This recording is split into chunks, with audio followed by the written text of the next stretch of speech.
मुख्यमंत्री माझी लाडकी बहीण योजनेमध्ये आता तरुण मुलींना सुद्धा लाभ दिला जाणार आहे। महिन्याला 1500 रुपये राज्य सरकारच्या माध्यमातून जो नवीन शासन निर्णय 3 जुलै 2024 रोजी घेण्यात आलेला आहे, यामध्ये स्पष्टपणे माहिती देण्यात आली आहे।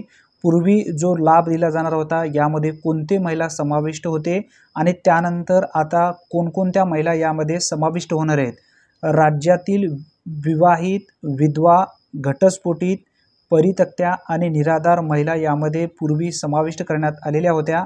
आता यामध्ये सुधारणा करून राज्यातील विवाहित, विधवा, घटस्फोटित, परित्यक्त्या आणि निराधार महिला तसेच त्या कुटुंबातील केवळ एक अविवाहित महिलेला सुद्धा लाभ दिला जाणार आहे।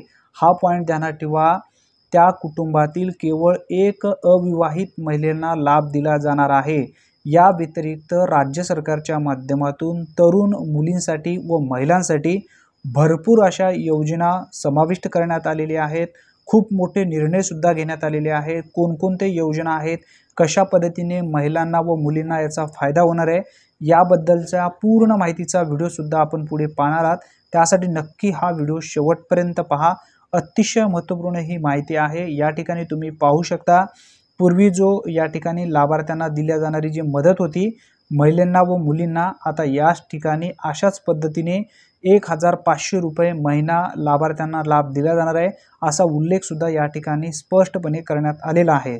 आता आपण समजून घेऊया जे निर्णय राज्य सरकारच्या माध्यमातून महिला व मुलींसाठी, विशेष करून मुलींसाठी कोणकोणते निर्णय असणार आहेत याबद्दलची अचूक माहिती आपण या ठिकाणी समजून घेऊया। पूर्ण माहिती नक्की समजून घ्या, अतिशय महत्त्वपूर्ण ही माहिती आहे। मित्रांनो, आता बघा, महिलांसाठी विविध योजना यामध्ये जो पहिला निर्णय आहे सन 2023-24 पासून लेक लाडकी योजनेची सुरुवात मुलींच्या जन्मापासून ते 18 वर्षाची होईपर्यंत तिला टप्प्याटप्प्याने 1,01,000 रुपये दिले जाणार आहेत, असा उल्लेख सुद्धा यामध्ये करण्यात आलेला आहे। त्यानंतर दुसरा निर्णय आहे मुख्यमंत्री माझी लाडकी बहीण योजना। 21 ते 65 वर्ष वयोगटातील पात्र महिलांना शासनामार्फत दरमहा 1,500 रुपये दरवर्षी सुमारे 46,000 कोटी रुपयाची निधी दिली जाणार आहे। पूर्वी जो यामध्ये उल्लेख करण्यात आलेला होता 21 ते 60 होता, आता यामध्ये बदल करून 21 ते 65 वर्षापर्यंत ठेवण्यात आलेले आहे। दिनांक 1 मे 2024 नंतर जन्माला आलेल्या व्यक्तींच्या नावाची नोंद शासकीय दस्तऐवजामध्ये त्यांचे नाव, आईंचे नाव, वडिलांचे नाव व आडनाव या क्रमाने करण्याचे बंधनकारक ठेवण्यात आलेले आहेत। पिंक ई रिक्षा 17 शहरातल्या 10,000 महिलांना रिक्षा खरेदीसाठी अर्थसहाय्य केलं जाणार आहे।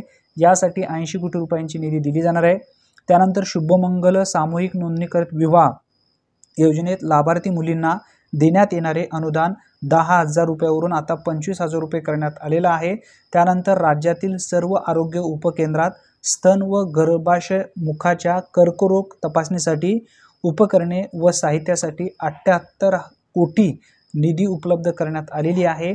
त्यानंतर रुग्णाची विशेष गरोदर माता व बालकांची आरोग्य संस्थेत मोफत येणे व नेणे किंवा ये जा करण्यासाठी 3,324 रुग्णवाहिका या ठिकाणी उपलब्ध होणार आहेत।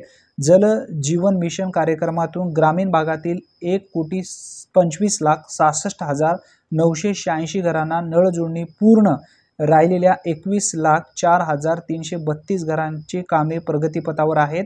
मुख्यमंत्री अन्नपूर्ण योजनेतून वर्षाला घरटी 3 गॅस सिलेंडर मोफत दिले जाणार आहेत। मित्रांनो, हा सुद्धा एक महत्त्वपूर्ण निर्णय आहे।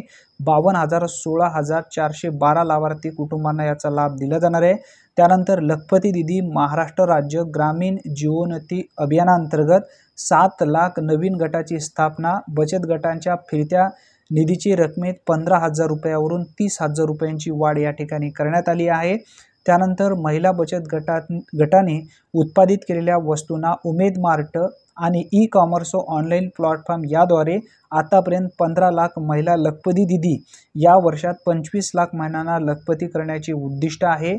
त्यानंतर महिला उद्योजकासाठी पुण्यश्लोक अहिल्यादेवी होळकर महिला स्टार्टअप योजना अखिल भारतीय स्तरावरील महासंमेलनाचा राज्यात आयोजन केलं जाणार आहे।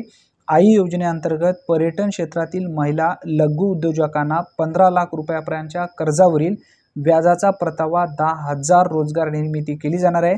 त्यानंतर सर्वात महत्त्वाचा म्हणजे मुलीसाठी घेण्यात आलेला तो निर्णय म्हणजे मुलींना मोफत उच्च शिक्षण दिलं जाणार आहे। शैक्षणिक वर्ष 2024-25 पासून यामध्ये अभियांत्रिकी, वास्तुशास्त्र, औषध निर्माणशास्त्र, वैद्यकीय तसेच कृषी विषयक सर्व व्यावसायिक पदवी पदविका अभ्यासक्रमासाठी प्रवेशित 8 लाख रुपयापर्यंतच्या वार्षिक कौटुंबिक उत्पन्न असणाऱ्या इतर मागासवर्ग तसेच आर्थिकदृष्ट्या दुर्बल घटकातील मुलींना शिक्षण शुल्क परीक्षा शुल्कामध्ये 100% प्रतिपूर्ती, 1 रुपये सुद्धा तुम्हाला भरण्याची गरज नाही। सर्व शिक्षण हे फ्री करण्यात आलेले आहे। या निर्णयाचे अंदाजे 2,05,499 मुलींना लाभ, सुमारे 2,000 कोटी रुपयांचा भर राज्य सरकार मुलींसाठी उचलणार आहे। अतिशय महत्त्वपूर्ण ही माहिती आहे। तुमच्या गावातील प्रत्येक व्हॉट्सअप ग्रुपवरती नक्की हा व्हिडिओ शेअर करा, जेणेकरून मुलींना व महिलांना नक्की फायदा होईल। धन्यवाद।